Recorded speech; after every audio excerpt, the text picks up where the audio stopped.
So good afternoon, everyone. Thank you for joining us. I know there's some very, very apprehensive, nervous people out there, and I know that a lot of you are going through a tremendous amount of stress. I have put together an enormous amount of content. I really need to get through it all. So the way this webinar is going to work is I'm going to be presenting a whole lot of ideas to you. Plus, what we will do is we will record this webinar and we will be sending it off to all of you at the end of it. So you have the slides, you have the content, you can listen to it again in your own time, take out the pieces you found relevant and useful, and most importantly, play it over a couple of times on super speed to get to exactly where you need to be. So welcome, everybody.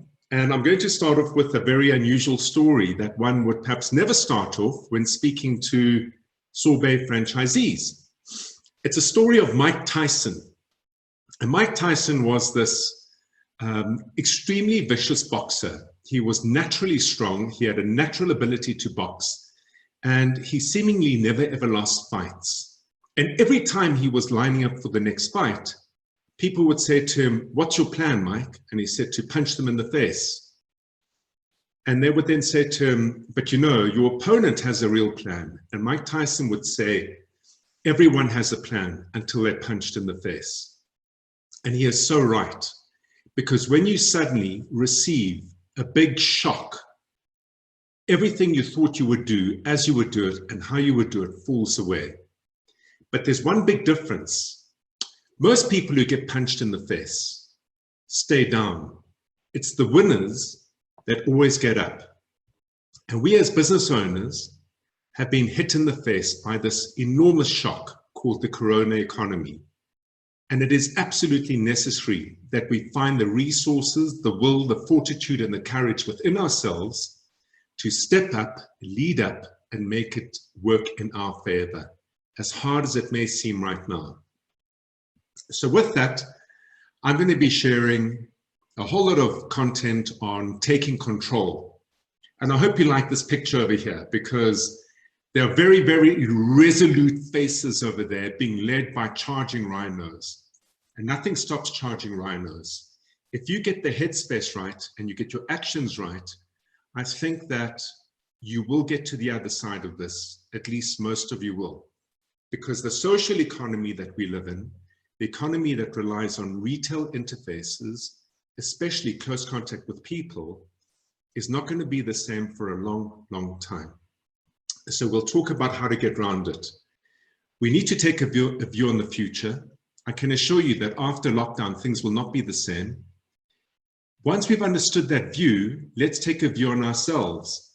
And let's recognize that immediately we need to be in control of our mindsets so we can lead others whilst keeping calm all the while. We will take control of our businesses.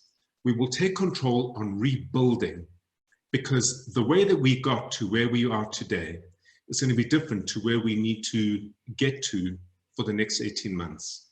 And then finally, through that, we're going to take control of the future. I will share this content with you in those sequences. So get ready. We're in for a good conversation. So let's take control of the future environment. There we were sailing away. Things were just fine until 3 weeks ago. And suddenly the storm appeared. And the storm has disrupted the waters terribly. There are lots of thoughts around what would happen in the next 3 weeks, in the next 6 months, in the next year. And there's a huge amount of uncertainty. And that uncertainty is going to feel overwhelming because everybody is an expert. What's incumbent on you is to decide how you see it, what you think will roll out. And whatever you think will roll out, be sure that you've drawn information from the right sources, and that means not social media. It often means not news either. But choose to follow 1 or 2 or 3 people that you believe, or organizations that have credibility and hold credibility. At the same time, pay especially close attention to all the presidential speeches, as well as our Minister of Health, Dr. Mkhize. Zweli Mkhize, because the South African strategy might differ from other strategies abroad. But I want to share with you a view, certainly a view that I've taken as the most realistic view. We are going to be working from today onwards towards June 2021. It's a year and 4 months away. And what I'm showing you here is an estimated rollout of what the lockdown means in the United States of America. And then I'm going to revert it back to the South African scenario. We are more or less over here. And what this is doing is it's looking at the peak of infections that take place in various parts of the states. So throughout spring, which takes us to about the middle of June, more or less in the United States, they see a lot of infection taking place and starting to come down towards the back end of spring, to the early part of summer. Bearing in mind that our seasons are in reverse. So in many ways, we're expecting our infections to reach a peak somewhere around June, July, August. I've heard in certain cases, because of the lockdown, that will be delayed through to September. The cold weather brings on more infection rates because generally people get confused between a corona flu and everyday normal flu that we would typically get in the winter period. They're then expecting testing capacity to really get to about 1 million people a day in the United States around June. From there, they can start monitoring and isolating and social distancing people who have infections. There will be a tremendous amount of tracking and tracing of individuals and who you get into contact with. They're thinking that their schools will only reopen for the beginning of the next semester or the next year, in fact, which is at the end of September. And over here, we're looking at a potential healthcare vaccination for all the health workers and a potential vaccination for the rest of the globe in March 2021. So from a South African perspective, the view that I've got looking at the science that supported this graph rolling out. In South Africa, we've got a very different environment to the US, as we all know. But what we are going to be guided by is the capacity of our health resources to manage, administer, and take care of people who get infected. There's a big debate raging at the moment around what is worse, COVID infection or economic isolation and destitution. As a developing economy, we sit in the most uncomfortable position between both those points. So we've got a superset of challenges to be concerned about.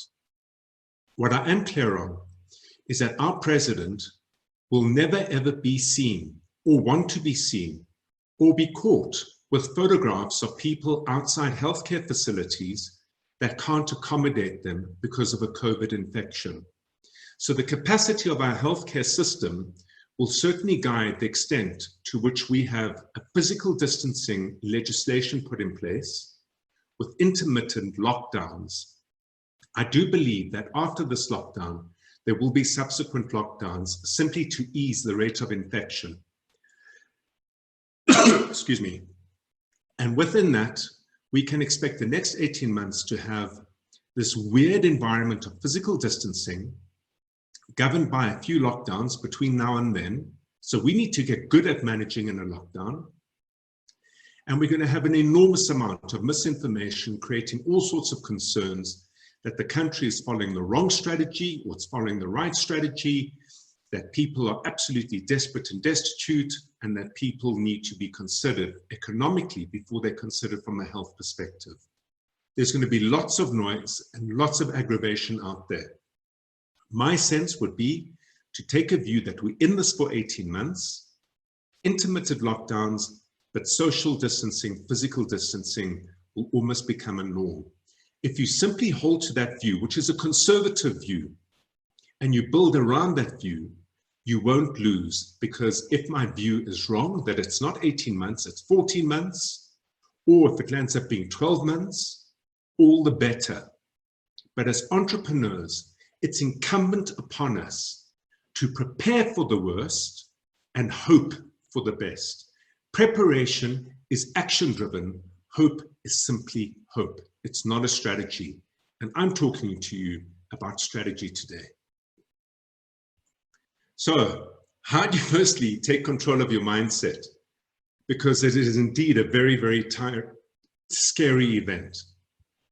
You know, the social economy, the economy that you're in, that relies on retail interfaces, it relies on people coming to your stores, to your shops, to your environment, to your place of work. It relies on very, very close contact and close interaction with people, has been most severely hit. I don't need to tell you. And when that happens, it is extremely, extremely anxiety and fear inducing. If you don't get control over your mindset, so what is mindset? It is the attitude you're going to hold towards this. If you don't get control over your attitude, you won't be able to make good, clean, sensible decisions. You won't be able to lead others, and you will turn yourself into a complete wreck. The starting point in a strategy on business around how we deal with this corona economy is to firstly get control of ourselves.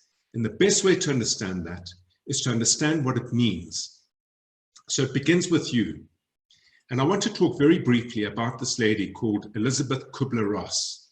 She was an American-Swiss psychologist. And what she did is she committed her entire life. She died in 1992. She committed her entire life to understanding what people go through when they grieve a lost one, a loved one. So her entire focus was when someone loses somebody close to them, what is the process that they go through? Because if she could understand it scientifically, then she could administer and manage people through the process to get to the other side of suffering as a result of having lost somebody. She was in many ways, and is in many ways in terms of reputation and legacy, a scientific version of Mother Teresa. And what she did is she showed us this. She says that everybody goes through a grief cycle. Firstly, there's denial. From denial, you get into a place of frustration. For me, when COVID came, because we've got clients in Hong Kong, I was notified it a lot earlier than perhaps most South Africans were. And I remember the frustration that I went through because all the plans that we had for our business for 2020 were going to be fundamentally shattered, and we would have to re-strategize and restructure. I went through anger, not fear, but anger, and it was horrible. For about 3 days, I was completely out of control, shouting at people in the traffic, but with my windows up.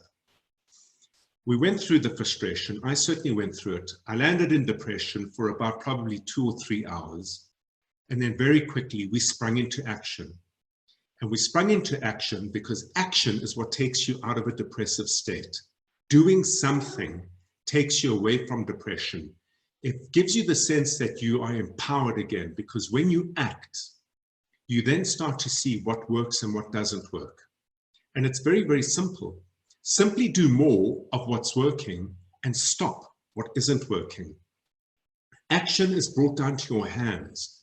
It's not left in your head. It's not left in your mind.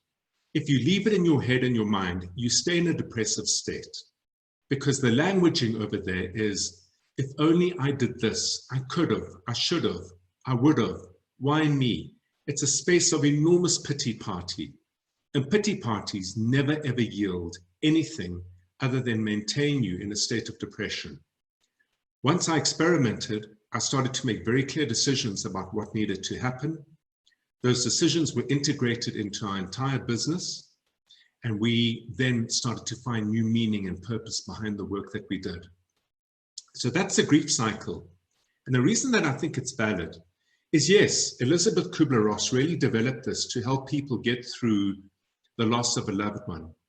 But for us as business owners, and for many of us, these businesses being our most important source of income and well-being, against which we feed our family, we feed our dreams, we take care of the loved ones around us, the threat of that loss, all of a sudden, so quickly, has put a lot of people into a different place or space around the Kubler-Ross change curve. Your job is to understand this, to see where you are in it, and to see what you need to do to move from one stage to the next stage into the positive upcycle again. The second part of your job is to understand that whoever you speak to and negotiate is somewhere in the cycle at the same time. And then the third part of your job is to recognize that when you experiment and you try new things and they don't work, you must have the mental fortitude to switch and try something different. Do not allow yourself as a means of discipline to slip back down into the state of depression. So recognize this curve, embrace this curve, measure yourself against it, and I'm going to give you 2 tools to help you move very quickly into a positive space over here. The first thing you need to do is work with truths, because truths are the only thing that count. Here are a few. You're born and you will die. You cannot change another person. Most of you might have tried. I certainly did. But I recognize that only other people can change themselves. We have always lived in a world of great uncertainty, I promise you. We simply feel it's more uncertain now than ever before because of communication, social media, the internet. We simply get a lot of access to a lot more activity that's happening globally around us. But even leading up to COVID and before COVID, we lived in a world of great uncertainty. As South Africans, we certainly understand and know that far better than any of my American clients I speak to, or British or European clients that I speak to. The next thing is this: the is sacred. And this was spoken by Carl Gustav Jung, probably the foremost thinker, psychological thinker in the Judeo-Western environment. He turned around and he said, what is. Saying, but it should have been, could have been, would have been, might have been different is completely irrelevant, because the moment you do that, it takes you away from being practical and action-orientated. Remember, that's a key part to moving out of the depression in the Kubler-Ross curve. He says, see it for what it is. Understand the numbers in your business. Understand the reality of this environment. Don't ever think it could be different. It has no value thinking that. See it and then act, because you will find your truth in action. And then the last thing I want to share with you, which is something I shared with all of you when I had the privilege of speaking to all of you at that event last year, late last year. The only thing you have 100% control over is your attitude. And if you recall what I said there, the way you choose to look at something will govern your behavior.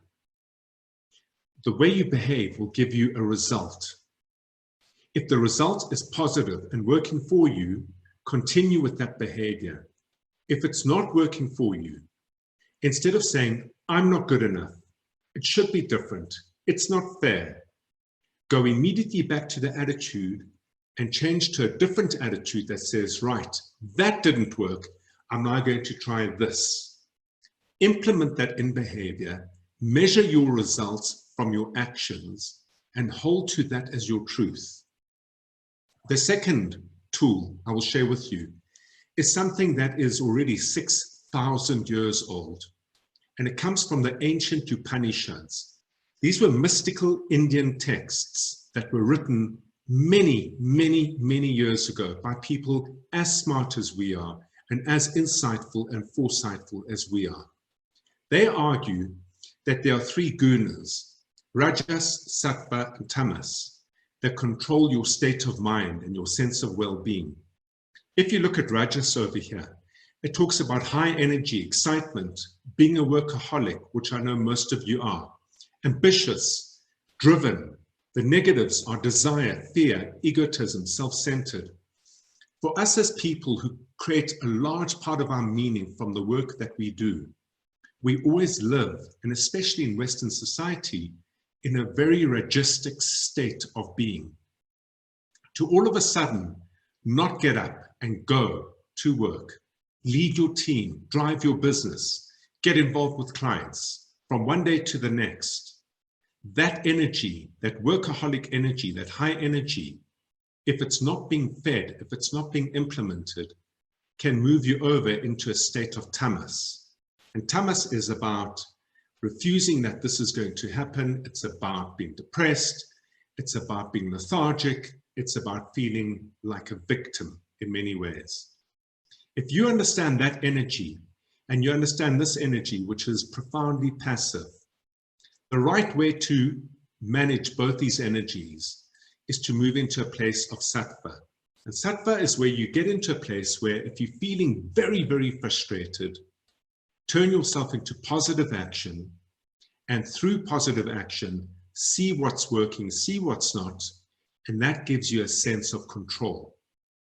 If you're feeling very depressed, if you're filled with anxiety, if you're filled with the place and space of saying, I can't do this, I can't do it anymore, I can't get to the other side of this. The first thing, honestly, you should be doing is go into your garden when you're flat and do 1,000 hop, skip, jumps. Because the moment you generate energy into that negative depressive state, it starts to migrate you away from tamas towards rajas. And that's how you manage your two energies. You've got to manage your two energies to find yourself in the middle over here. A place where you can be calm, where you can be centered, where you can think before you act, but you act every day. Not sit frozen in fight or flight, or rather frozen in fear and flight, or frozen in fear and fight. You need to be centered. So think about these two things. Stick to the truths, measure your energy, give it the opposite to get yourself centered so you can take control of your mindset and through that control of everyone around you. So let's take now control of your business. This image I use is very deliberate. In a situation of war, which is pretty much where we are at, but excepting without live bullets. In a situation of war, and when you're at the front line of that war, there are no grand plans that actually work. Typically what happens in that environment is you have to lead right from the front. You're in the moment, you're under attack. You can't sit and contemplate whether it's fair or not. You can't sit and contemplate which is the best strategy to apply. You simply need to move. And if you move into an environment where you find yourself more at risk, stop moving in that direction and move into a different environment where you find yourself less at risk. It's a really good image because it says that as a leader in your business today, instead of leading from the back, you need to lead from the front. And you need to do so by putting one foot in front of the next through action. During lockdown, these are the strategies that you must apply. It's about saving what you've got. And for some of you, it might mean closing your businesses. And it might mean closing them to the extent that you can get up after lockdown in order to restart. You do not want to put yourself into a position where you completely deplete all the resources you have into activities and costs that yielded no revenue. Bear with me. The immediate actions are to save your business, and this means drastic measures. The first is you've got to get any money in that's owed to you. So any of your clients, I know that most people pay there and then, post the service, but if there's anyone with any outstanding monies, you must collect it. And I know it will just simply be a trickle. But the most important thing you can do is start cutting all of your costs. And I'll talk to you in what order you cut those costs. You've got to cut the costs both in your business and you've got to cut your costs at home. I have a sense that perhaps many of you simply lived through your businesses, and the ability to separate a business account and separate home accounts is often quite hard. Already because you're overburdened, you're overrun, and perhaps that might be a little bit of inexperience, and no one would ever hold blame to you for that. But the first thing you're going to do in your home environment is see what costs are running that you can administer and manage down. You don't want to start raising your credit access at this point in time, because credit's very, very expensive finance. So moderate expenditure at home, be more conservative in the home environment, pay attention to all the things that you can do to minimize the cost bleed at home, because the cost bleed at home, if it's well managed, will minimize the cost bleed in the business. When it comes to the business, you've got to stop all costs that don't kill your operations. So here's the reality. Because your environment has been locked down, this includes your landlords. This includes SARS, and this will include, to quite a large degree, other suppliers like your people. The next thing is we're going to look at rent, tax, people costs. They must all be stopped or cut. And I will get to this, how you do it. This is the overriding strategy that you need to do.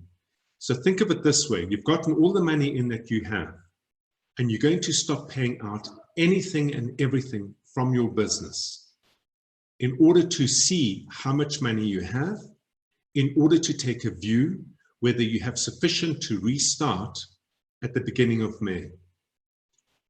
How do you know if you'll have sufficient at the beginning of May?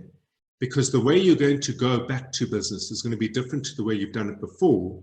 We'll talk to that, and that will then help you create the budget you need in order to know whether you lock down and lock out, or whether you lock down and prepare to save up what you have in order to start again post-May. You need to act now and negotiate later. I know it's really hard to perhaps speak to SARS.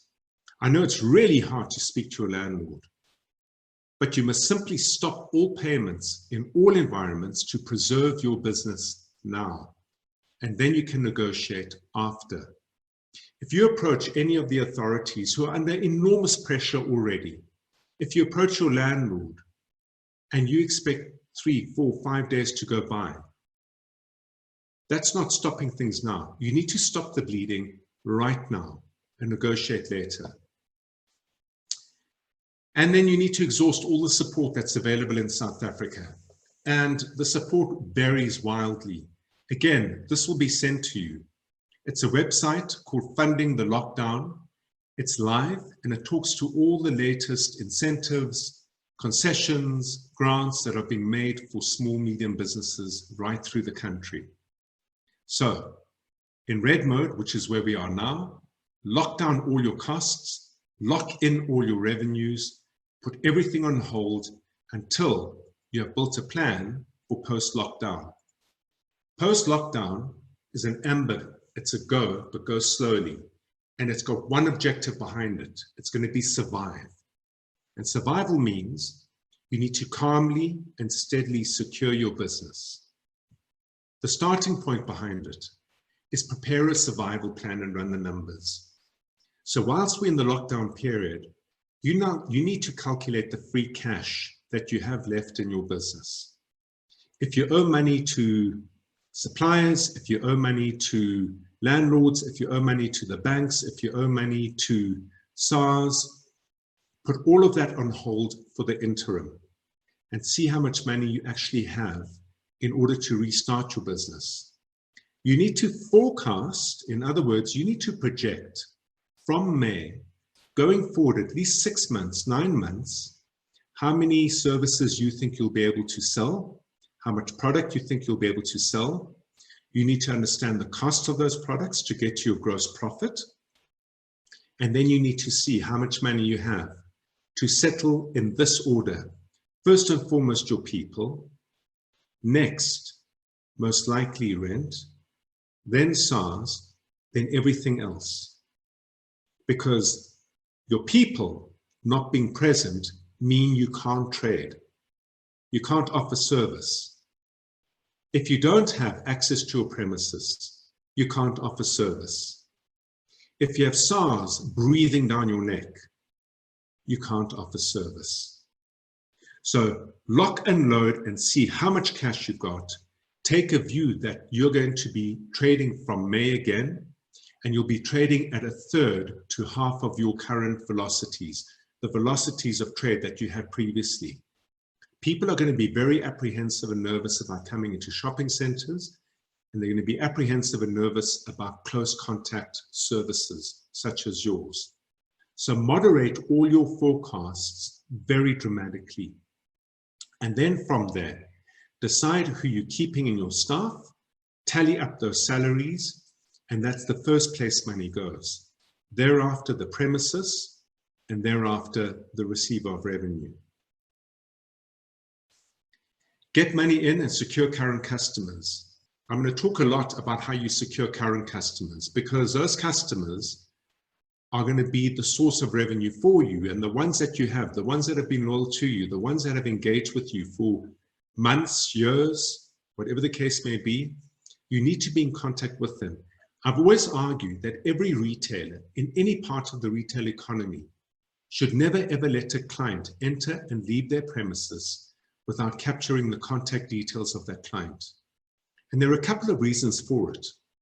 You know, for example, if you run a very successful Sorbet outlet and you have a terrible landlord, or the environment that you're in changes and the mall or the shopping center starts to fail, if you don't have your client database and you decide to relocate, what are you taking with you? And by this, I don't mean your Facebook accounts or your Instagram accounts. I mean the actual database where you can send out a message in future and say, we're moving from shopping center 1 to shopping center 2, and we'll be able to provide you with an introductory service at our new premises. Come for a launch, come for some champagne, etc., etc., etc. As a retailer, your client database is more valuable than your premises and your location and anything else you have, because it's the one thing that you own completely and you can take with you wherever you go. I'm hoping most of you have built your client databases because you need to communicate with your current clients. You need to let them know that you're up, that you're alive, that you will be opening soon, and you need to let them understand how you will be trading with them. Stop the money out and negotiate. Now, we did that in the previous step. Now what we're going to be doing is we're going to be negotiating. We're going to be negotiating with our franchisor, with our landlord, with SARS, with all our other suppliers, and with our people. After this, I will give you an address where you can go to get a lot of detail around how you negotiate with SARS and how you negotiate with the landlord. Plus, there are letter templates that you can use to send ahead of your negotiation. The approach that you take to negotiation, which I will cover here, is really critical, because in that process of negotiation, if you don't have a battle plan for how you're going to take your business forward between now and the 1st of May, and from the 1st of May through to the end of this year, any negotiation you have is purely whimsical. Because if you negotiate with me, for example, whoever I may be that you're negotiating with, I'm going to look to see if you have put your homework in, thought about your business, and have a plan. Because in many ways, when you negotiate with me, you're saying to me, Pavlo, buy into my plan, because if you buy into my plan, I can get to the other side of this. If you negotiate with me and you do not have a plan, as soon as I ask you about why should I concede and what is your plan, and you don't have one, in that moment, you've lost your credibility. Whether it be with the franchisor, whether it be with SARS, whether it be with the landlord, whether it be with your team. So the survival plan over here must be run, and the numbers must be there to support it. You want to start digitizing and enabling social distance strategies. And again, I go back to the idea of your Facebook accounts, your Instagram accounts, your databases, and how you're communicating with your clients. Draw on the franchisor for support around this. There are lots of promotions, I've no doubt, that are coming down the pipe and will be coming down the pipe. It's really important that you make sure that those promotions are sensible in a physical distancing economy, which is what we're moving into. Finally, you want to invest in prospecting and efficiency. What you should all be doing during this period of lockdown as business leaders is understanding the location of your store relative to the populations and citizens that live within a 3, 5, 10 kilometer radius of your store. You can do this now through Facebook, you can do it through LinkedIn, you can do it through Instagram. There are lots of other websites that you should be exploring to understand who operates within your vicinity, who lives within your vicinity.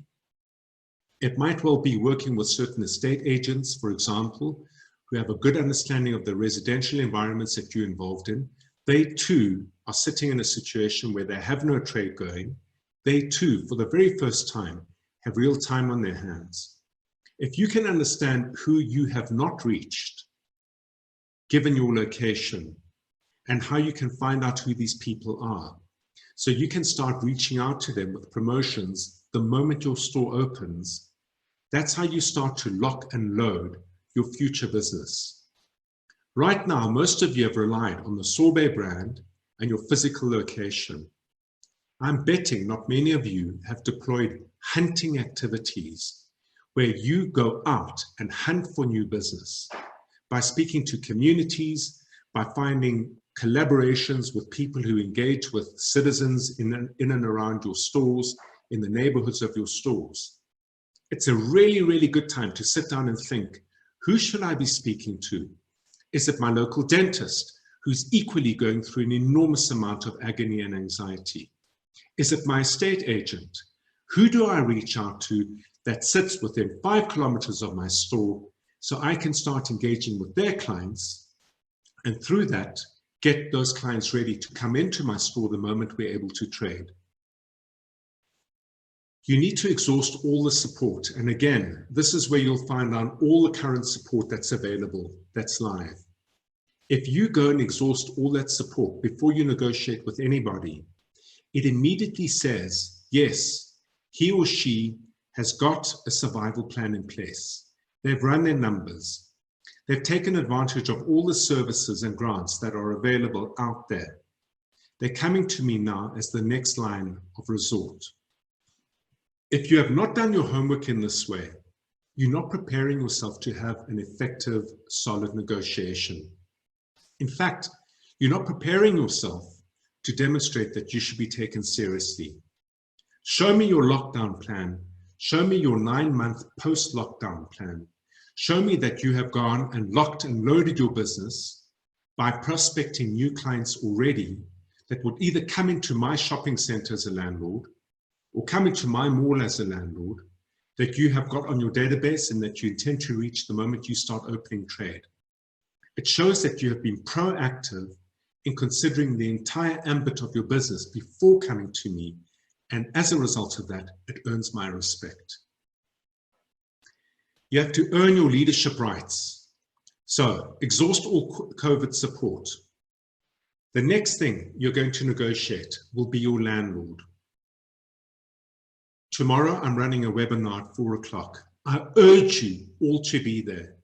I'm hoping to have over 1,000 retailers represented. It's going to be how you negotiate in detail with landlords. I'm going to be talking about the landlord's business model and the constraints they have in negotiating with you. Because many of the big landlords I've spoken to have said, but Pavlo, how do I negotiate a rental holiday for a month or 2 months with my Sorbet retail store tenant if the bank still requires me to pay my bond on the property? So I had conversations with the banks, and the bank said to me, but Pavlo, how do we forgive our landlords for a 2-month payment that they're expecting to then pass on to their tenants if the South African Reserve Bank expects us to meet all our obligations? So I had a conversation with the South African Reserve Bank. The purpose of the webinar tomorrow is to have as many retailers present on it so that I can run a series of polls to demonstrate that all retailers want to learn more about landlords, want to learn more about the banks affecting the landlords, and want to learn more about the Reserve Bank affecting the banks.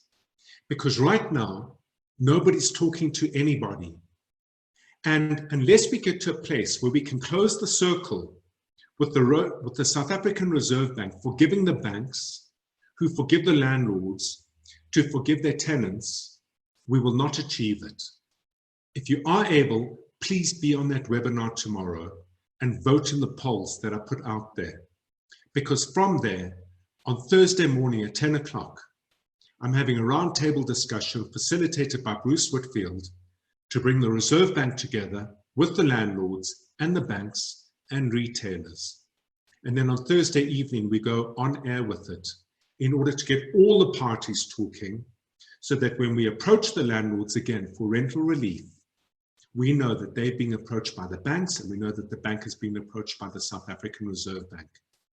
It can't happen if everyone doesn't talk and integrate together.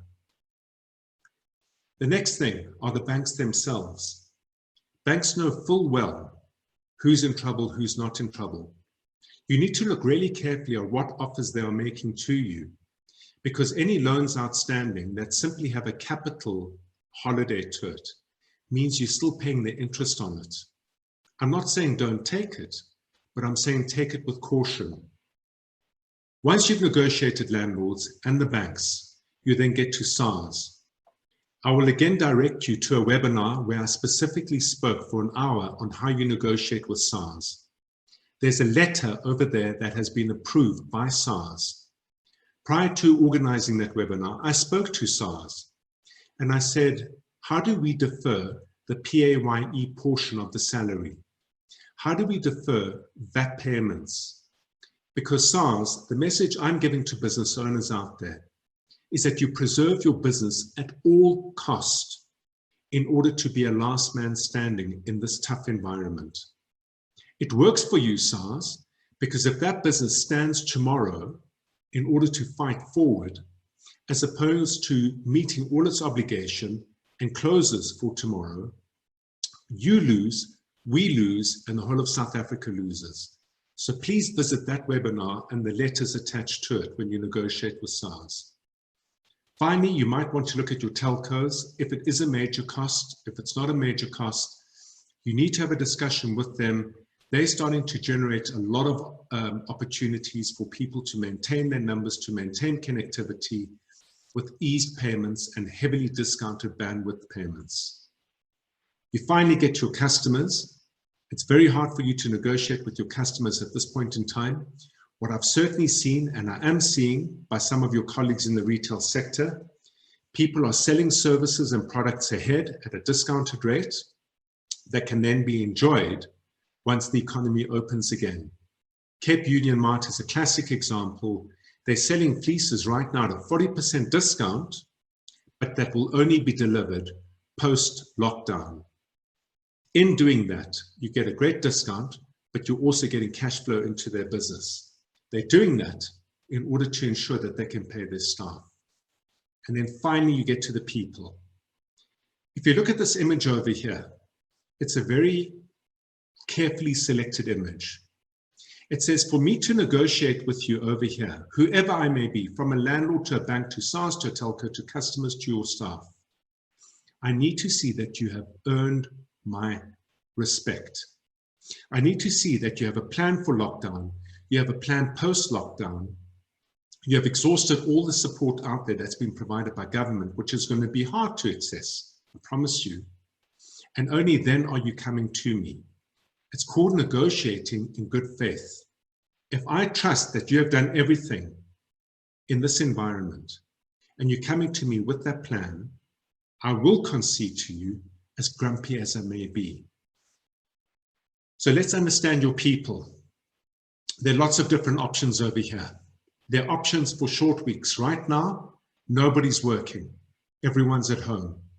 But when you get back, I don't think you should expect to have your stores full. I think there will be a spike in services as people come back to try and recover the condition of their hands and get prepared for going back out into the world again. But people are going to be extremely apprehensive about coming into crowded spaces. You yourselves, when you go and buy your groceries, when you walk into a store and you see people control going into the stores, and you see people wearing gloves, and you see people wearing masks, it makes for a very, very unpleasant environment. And as South Africans, we're still not used to that. So I think it's highly likely that when you get back to business, you're not going to have all your staff available. You need to negotiate either short weeks or you need to negotiate half-time. I think what is important, however, is to try and keep everyone that you do have employed and earning, even if it's at half rates or half pay because of half time. You can also start talking about a reduction in pay. I spoke to a retailer recently who has 86 stores. He founded the business 22 years ago. He phoned me after I did the first webinar on how to negotiate with the landlord out of sheer desperation.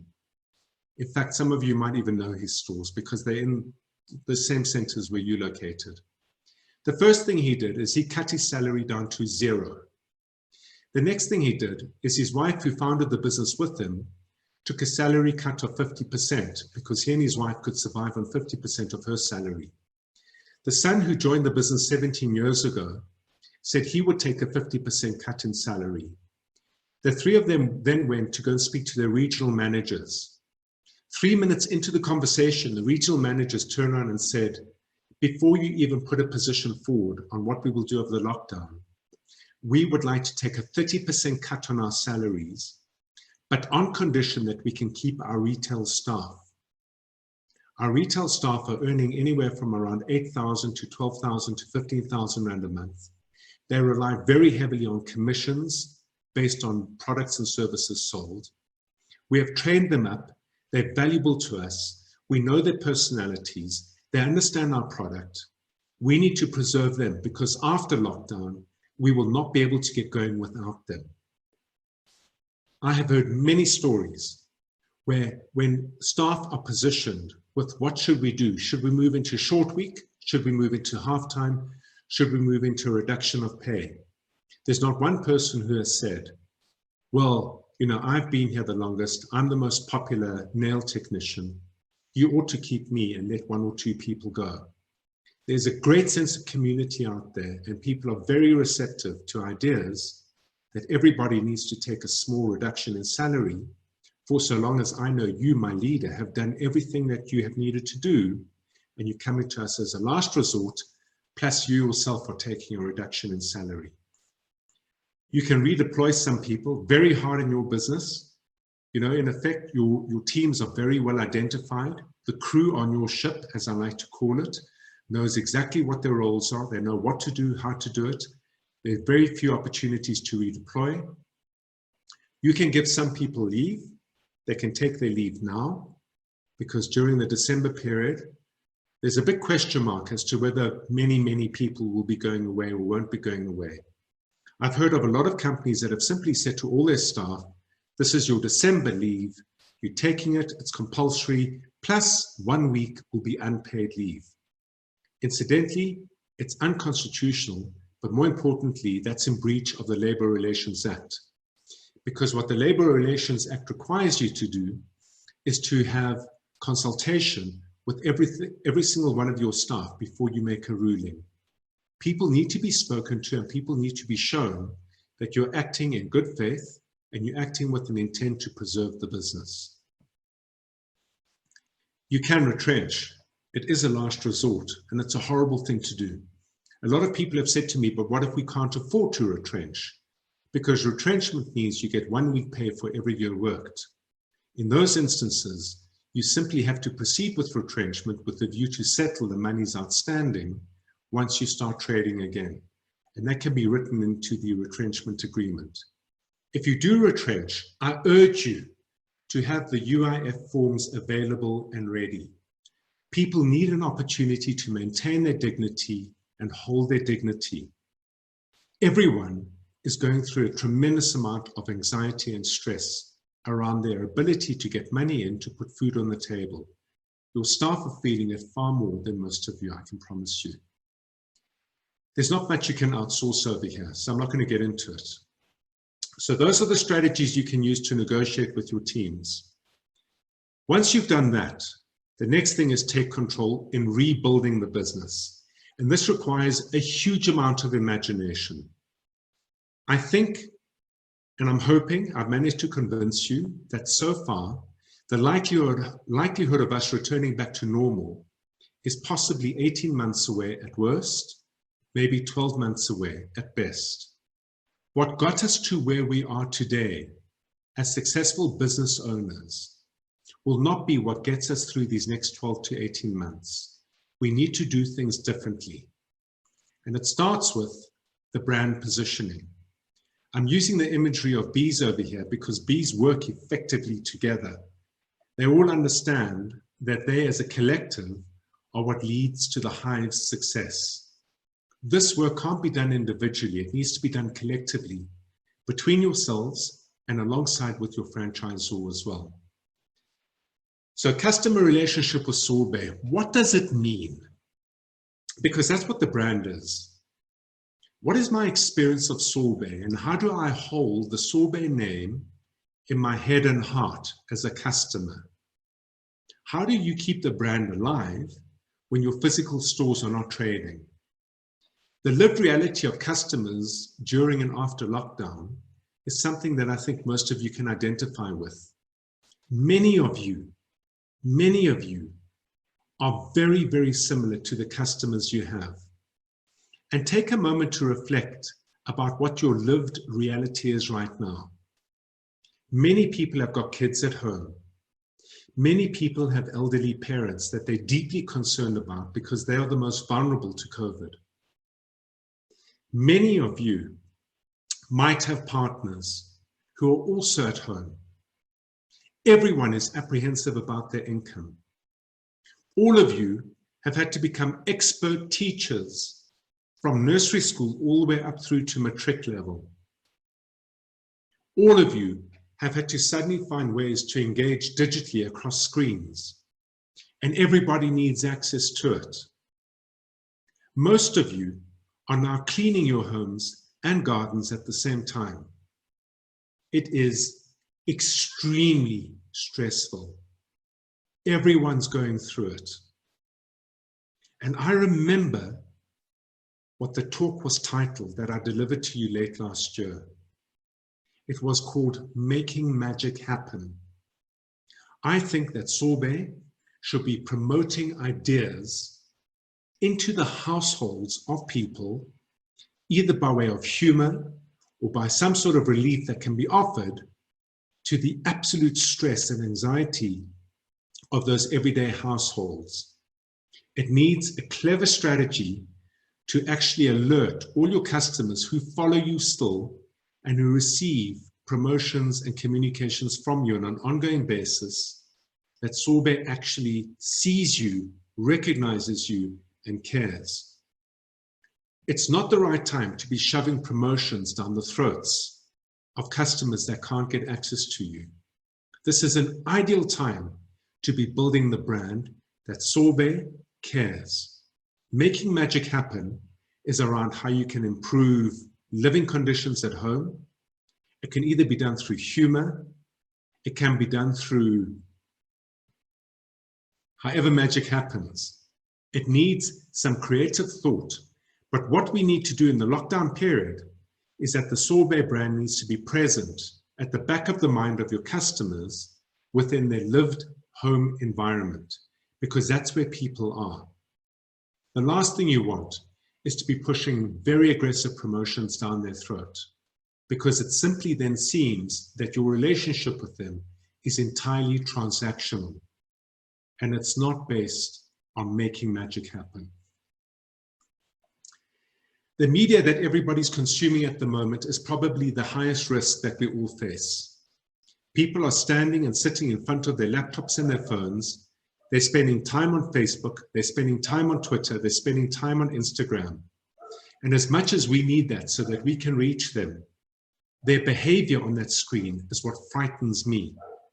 Because through that, people are going to be getting access to the stats that really concern us most. And that will be the death rates associated with COVID. It'll be content saying that our hospitals aren't properly prepared.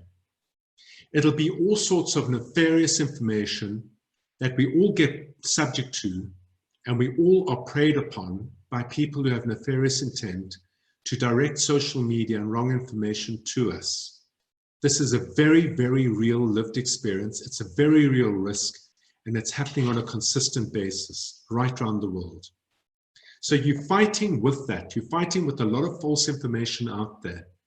And within your WhatsApp groups, within your social WhatsApp groups, within your customer WhatsApp groups, within your Instagram accounts and Facebook accounts and Twitter accounts, it's really important that as a brand and cohesively and collectively, Sorbet takes a view on what kind of messaging they will be promoting to people who consume their services and products. And that all of you amplify that view. Because the nature, just like in a beehive, of being a franchisee is that the behavior of one impacts the behavior of many. The behavior of one impacts the result that all of you then experience from your clients and customers. Life at home is rough. I've already mentioned it. That's what you're dealing with. You have the empathy because you're experiencing it yourself. And this is how you need to reach out to your clients. Reach out to them in a way that would be resonant and that would demonstrate that Sorbet cares, Sorbet loves, Sorbet is about tenderness, care, and looking after yourself. Connect and communicate. That's the best you can do with the brand right now. Making magic happen. Okay, let's move on to the experience. If you recall, my big argument presented to you on that stage not so long ago was that product is dead, price is dead, and service is dead.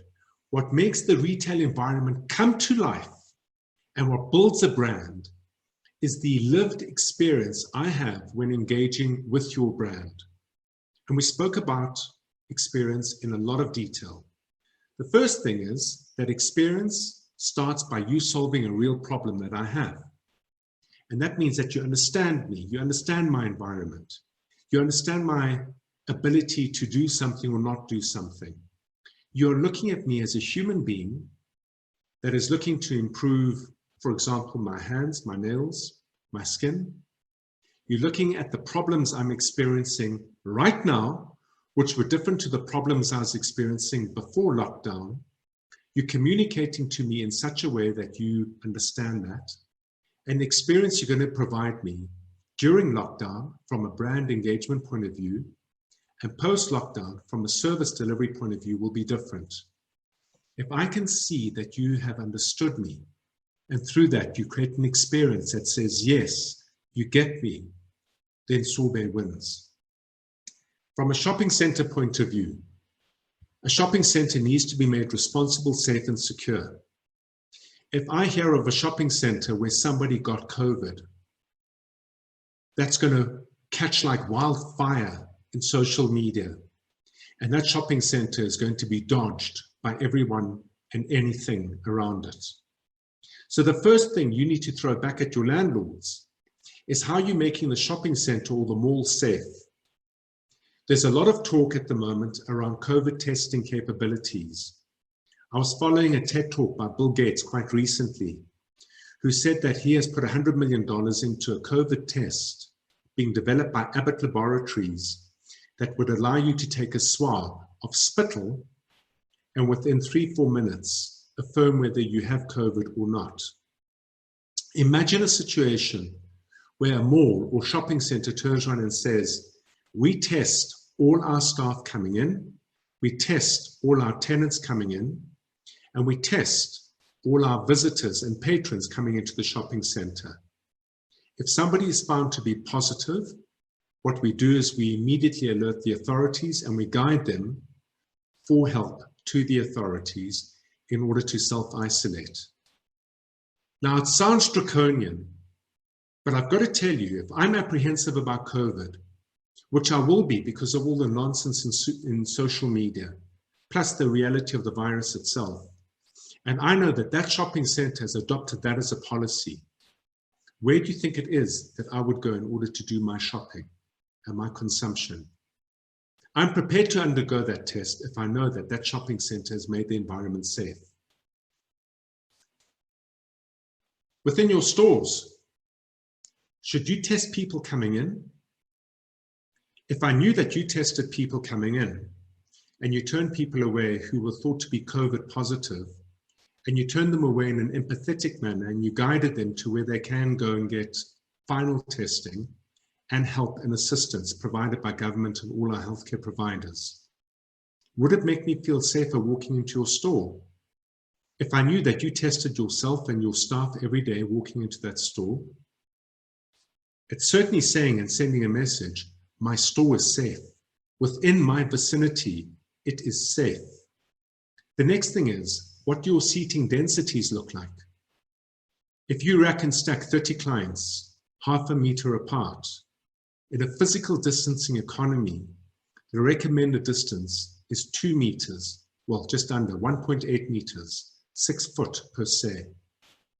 If you turn around and said, we will not be operating at full densities in order to provide safe social distancing, How would it make me feel? If you had sanitary equipment put up everywhere in the store, in other words, surface wipes, hand sanitizers, in the bathrooms in and around your store, if I saw your staff properly wearing PPE equipment, and I saw them observing different protocols with how they treat me. So imagine this. The seating densities are not as dense as before. You've got sanitary equipment everywhere. You've tested people coming into the store. And what you've gone and done is you have found and erected movable perspex screens to put between you and the next workstation. They've already started to appear in certain pick and pays, where there's a perspex screen behind the cashier and the person buying their merchandise. Immediately, the message is, we have put measures of protection in place.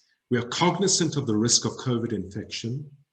We have implemented best practice to keep you safe. I'm liking that message at the moment. The screens can be movable because if they're placed on wheels, you simply move them between the workstations to separate people. If your staff start to observe different protocols, that as I sit down with you, they have a mask on, they have gloves or don't have gloves. If they don't have gloves, they make a big deal about putting hand sanitizer on, cleaning their hands in a very deliberate fashion, and asking you to do the same. Any equipment they use, they put under UV light or they sanitize, but in front of you in an obvious way. How would you feel? I'm starting to feel that I'm in very safe hands here. I'm starting to believe that I'm in safe hands here. And that belief, shown through the physical evidence that you're not simply opening your doors and going ahead as if the lockdown and COVID don't exist, is what makes me believe in you and makes me believe in the brand. Not putting those measures in place, suggesting that we're now going to kickstart again as usual, as if it's business as normal, will make me feel very, very apprehensive. The second thing, and this is the biggest opportunity for Sorbet, you guys are the market leaders here. If this was done right across Sorbet stores, what does it mean for all the other competitors you have that don't have these measures in place? Where will I go as my first port of call to get my nails done? I know because I'm going to be seeing and observing physical distancing regulations, watching the news, listening to the news, and hearing about COVID deaths for the next year. I'm going to go to the place where I feel safe. Promotion. You need to start thinking collaboratively. You know, I sat and thought a lot about this webinar, and I thought, well, what happens when the lockdowns come again? You know, would they be as severe? Would there be opportunities to have a measured lockdown? I certainly think that our government is going to consider all of those because we're seeing different types of lockdowns coming out from the East, from Europe, and from the States. We are all learning as we go. It's a 1 in 100 year event, and nobody has experience of this. But imagine a scenario like this. If there's a lockdown that comes again, and you have gone and collaborated with, for example, the hair salon in the center where you operate from. And even if there is no lockdown, and people are nervous to come into the center because physical distancing has been implemented and people just remain generally scared. What about offering a service in store, but also offering a service at home? Where, for example, if you collaborated with the hair salon and the hair stylist, along with the nail technician, go and visit a client or 3 clients or 5 clients in a day, observing proper protocols, working as a team, and have that client's hair and nails done in one sitting in a place of safety that they consider to be their home. I'm not saying it's ideal, but what I am saying, it's thinking out of the box. Because the one thing you want is to maintain and hold onto that client relationship. As hard as it will be for the next 12 to 18 months, if the economy rolls out the way that I think it's going to roll out, at the end of the 18 months, once we all have a vaccine and we can return back to normal, who will be remembered as innovating and taking care of me during that period? There are not many people thinking like this. And all of you have the ability to do this, to think this through, because all of you are so similar to your own clients that you serve. There's a very, very strong identity over there. So imagine how you would want your hair done and your nails done, even in lockdown, but most importantly, post-lockdown, in a physical distancing environment. It takes creative thought. Everyone, including the hair salons, are in the same position. There's a lot to be said for coupons, and coupons need to be very, very carefully considered. They create a tremendous amount of excitement. They create enticement too, post-lockdown. But they must not be done in such a way as to discount too heavily the services you offer. Remember, you're a value offer. You're not a discount offer. And the Sorbet brand needs to be held, nurtured, and managed on a quality experience rather than on a price experience. The example I gave just before, imagine Sorbet and my hairdresser coming to my home, where I and my daughter, or I and my mom, might be able to have our hair and nails done because we have opted to be practicing physical distancing until there's more certainty around the future. Those two ladies, or that lady, is going to get onto Facebook and get onto Instagram. They're going to show their hair, they're going to show their nails and say, I got it done safely at home. There's a real opportunity there. I do understand that the economics of that service are fundamentally different, but the people who would want it done also, fortunately, have the affordability to cater for that economics. Certainly better than simply retrenching staff. And then it needs to be done with a lot of care. You know, the engagement with clients right now, through Instagram, through Facebook, through your newsletter, through your ability to get promotions out to them, needs to be done with a lot of sensitivities. Right now, we have a business that's operating in the UK. I've got 68 SMEs that I work with in the UK. The tone of all communications is so sensitively acquired. Nobody can be seen to be selling. Everybody has to be seen to be caring. I think it's really important that we too adopt that point of view. And the reason is, as desperate as we may feel as business owners, there are people out there who are in a far more desperate position than we are. So getting yourself ready for all these negotiations, it's an emotional time. You must connect on a human level. Manage yourself through that Kubler-Ross curve. Understand where you are and wait until you're in a positive mind frame when you negotiate with people. I'm sorry, but you don't have the time to get there.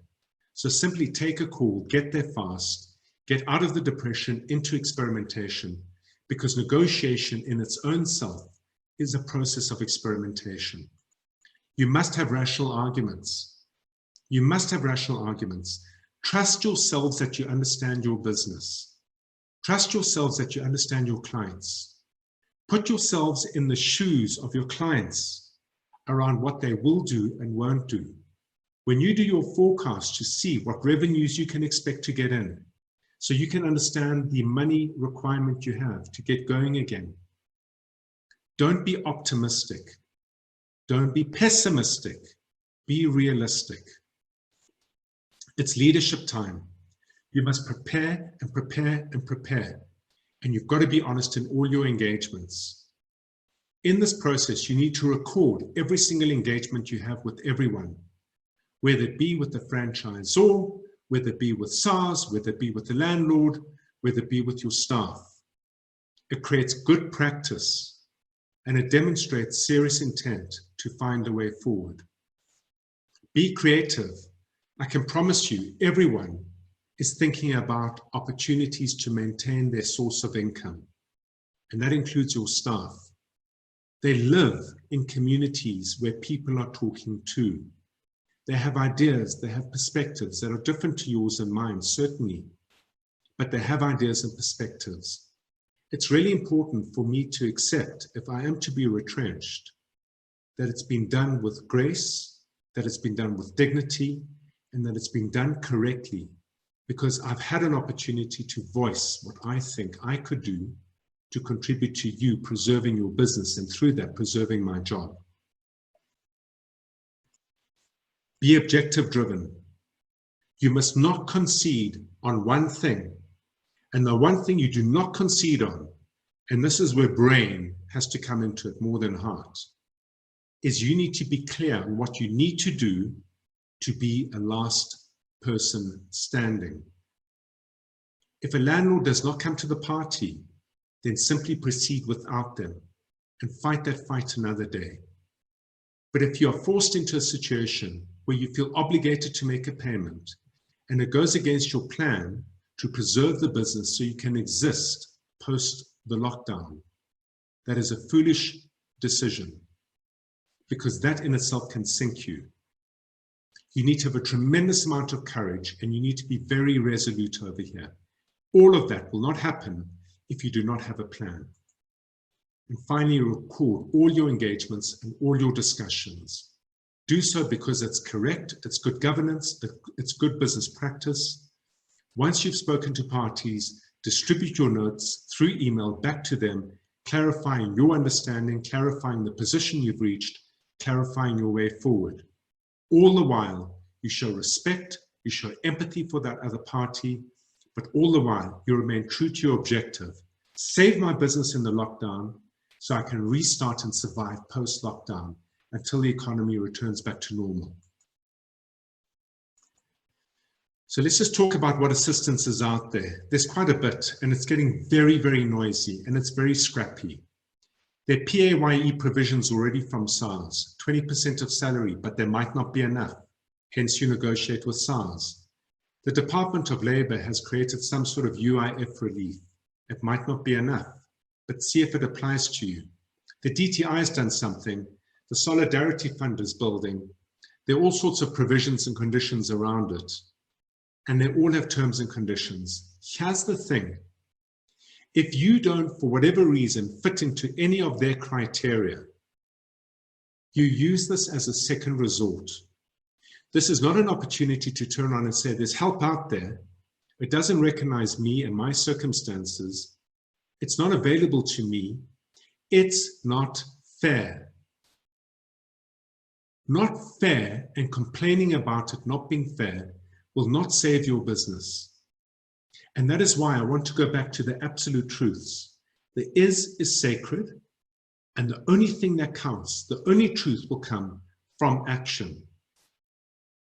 Do not allow yourself to succumb to the offer of assistance only to find that it doesn't suit you because you don't meet its criteria, and then resign back from that point of view. That's not how a warrior behaves. And all of us right now have to behave like warriors. What I can tell you is when you're sailing in a very, very choppy, uncertain sea, you can only be the best you can be in the decisions you take when you take those decisions. Be thoughtful. Don't get caught up in analysis paralysis. Reach out for help, but decide and then act, because that decision in any event might be wrong. The decision also might be right. And I say it again, truth is found in action. You need to be always acting. If you have a plan and you've taken a view on the COVID economy and you adopt the view I've shared with you, which is a conservative view, saying I'm preparing for the worst, I'm hoping for the best. The worst is an 18-month muddy mixture of physical distancing and lockdowns. I need to get through that 18 months because if I do, and when I do, I will be able to dominate my environment. I can promise you most of your competitors won't be. And then be as empathetic as possible to your people, because the way you behave during this period will have a big impact on your own conscience, your own morality, and your own confidence about how you lead your team and lead yourself. I want to end off very quickly, pointing you to where there are a few resources. If you go to auric.com, there's a pop-up that says Business Battle Plans for the Corona Economy. I will put this webinar up there for you to get access to. There are webinars there on very detailed business battle plans, very detailed landlord negotiations, detailed SARS negotiations, and detailed people and team negotiations. There's some book reviews over there. Bruce Whitfield wrote a book called The Upside of Down, where he spoke and speaks about how many great businesses were born in the most dire of situations. He talks a lot about the mindset and the mental fortitude of the people that built those businesses. Sweat Scale Sell, you were all given a copy kindly by the franchisor at that event that we went to, that we had. Please read the book. It really applies here more than ever before. It's a book about stories of people who built their businesses against all odds. It's what they did, how they approached it, and what mindset they adopted in order to get there. If you have specific questions you want answered, I hope I've covered most of the questions that were submitted. And if there are further topics you want covered, do let me know. Incidentally, if you didn't get the book, there is a COVID copy today, believe it or not, available on Audible, so you can listen to the book itself. I want to end off by again reminding you, please, if you have the opportunity tomorrow, please join upwards of 1,000 different retailers on a very detailed webinar that will go for about 30 to 40 minutes on how to negotiate with the landlord. The entire purpose behind that is so we can have the roundtable discussion on Thursday in order to put the landlords with the banks, with the South African Reserve Bank, to find a concession between those three parties that they can then pass on to you as tenants in their facilities. I'm doing this as part of my public service and because I care about only one group of people, and that is the private business owner. I know that you have risked everything you have to start these businesses. I know a lot of you have built up momentum in them. I know a lot of you are in the early stages of running your Sorbet franchises. They're good businesses if you run them well. They will be better businesses if you get through to the other side of this. And they can only be better if you yourself decide that you're up for this fight and that out of sheer necessity, you're going to make it happen. And with that, I'm going to end my time with you. I've taken more than an hour and 20 minutes, and I'll be communicating with you, no doubt, in the near future. I hope you found value in this, and I certainly hope to see you all around, fit, fighting strong for a tough 18 months ahead. And I've no doubt we'll do it again once we're 6 months into it. And with that, I thank you very much for joining me.